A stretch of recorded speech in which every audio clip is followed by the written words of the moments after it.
So some tips and tricks for your unit that we've had in the past to make units successful, and things that we found that if not done could be ultimate failures.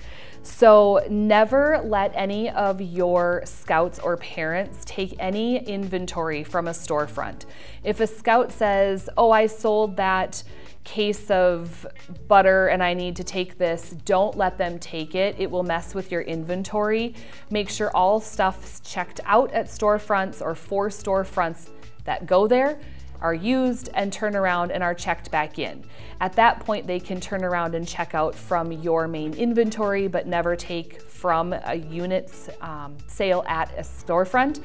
Also, never take anything out of their cars for a storefront. A lot of times parents will show up with their own inventory. They'll say, oh, don't worry, I got that in my car. We'll just pop it in the storefront for the day. That is a definite no-no. It is an inventory nightmare when the time comes.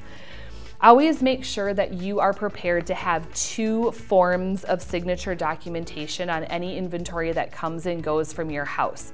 It never fails that there is a parent that said, I wasn't given that, I didn't receive that, I'm not paying for that, and a unit chair for popcorn who is saying, yes, you got it, it checked out, I've got records of it. Please make sure that you have a cutoff table. Don't let parents come into your garages by themselves. Make sure all of those items are stacked in a pretty pile, and 2 people go through and confirm together that they both agree that's what's sitting there before any of that pile is picked up, moved, or placed in a car, or vice versa, taken out for returns before anybody grabs any part of it and puts it back in their garage.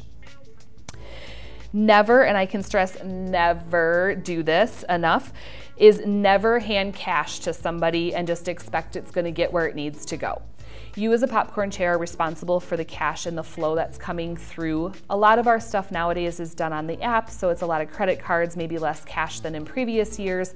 However, I do recommend, for the safety, just the knowledge, and just covering everybody's back, that 2 people do take at the end of the sale, at the end of a large weekend, the cash to the bank.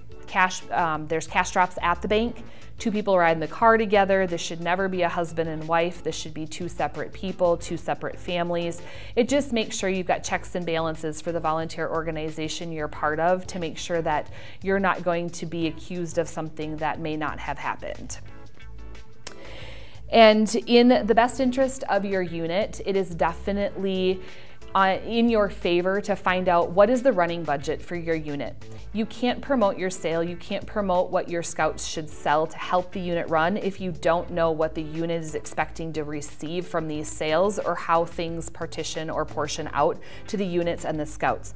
So definitely talk with the committee, find out from your Cub Master, your Scout Master, maybe the treasurer, what that looks like so you understand the workings of it before you go ahead and promote the sale, to give you some background so that you can kind of help the scouts understand what they're raising the money for.